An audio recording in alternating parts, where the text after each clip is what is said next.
There is a moment in your life, the sharpest, the fastest, the brightest you will ever be. Most people believe it lands somewhere in youth, your 20s maybe, and everything after is a slow decline. But the measurements say something far stranger. There is no single age where you are at your best. There are dozens of them, scattered across your entire life. And almost nobody knows where they currently stand. Almost all of us carry the same rough map. You crest young, then spend the rest of your life slowly handing it back. That's simple, right? So where does this belief come from? For a long time, we measured intelligence with one narrow skill. How fast you think. Processing speed. How quickly you answer a question. And yes, that skill really does peak early. But that one bar came to stand in for the entire mind. It was like judging a whole orchestra by the sound of a single drum. Then, in 2015, this picture cracked. Joshua Hartshorne at MIT and Laura Germine in Massachusetts asked a huge question. Do different mental abilities really peak at the same time? They tested almost 50,000 people of every age. The result was startling. The abilities flatly refused to arrive together. Each one showed up in its own time and peaked in its own time. The moment you are fastest is far earlier than you would guess. Your raw processing speed hits its ceiling at 18 or 19. Your brain will never be that fast again. But speed is not everything. Your short-term memory, what you can hold in mind at once, peaks at 25. And then it stays almost perfectly level for a full decade. So in your early 30s, you are still up on that peak. Now it gets interesting. Your ability to remember a face keeps sharpening into your early 30s. You recognize a face in a crowd best at 32. And reading what someone feels from their face alone, that skill keeps sharpening for decades longer. It only crests in your 40s, even your 50s. And your vocabulary does something hard to believe, is still growing well into your late 60s.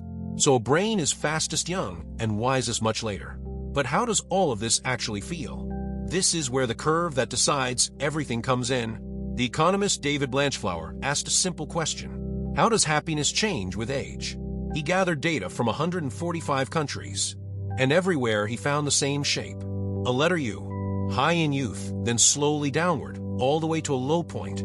That low point sits at almost the same age everywhere, 47. In developed countries, 47.2. In developing ones, 48.2. Continents change, cultures change, but those two numbers barely move at all. Maybe you will say, sure, life just gets heavier at these ages. Work, money, responsibilities, bills. But then scientists looked at apes. In 2012, a team from Edinburgh studied 508 great apes, chimpanzees and orangutans, animals that never worked a single day or paid a single bill in their lives.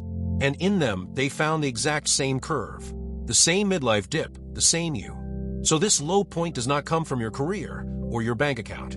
It comes from something far deeper, perhaps from biology itself. But here is the part that gets overlooked the most. This is a U-curve, and a letter U has a way back up. After the low point, the curve bends upward again.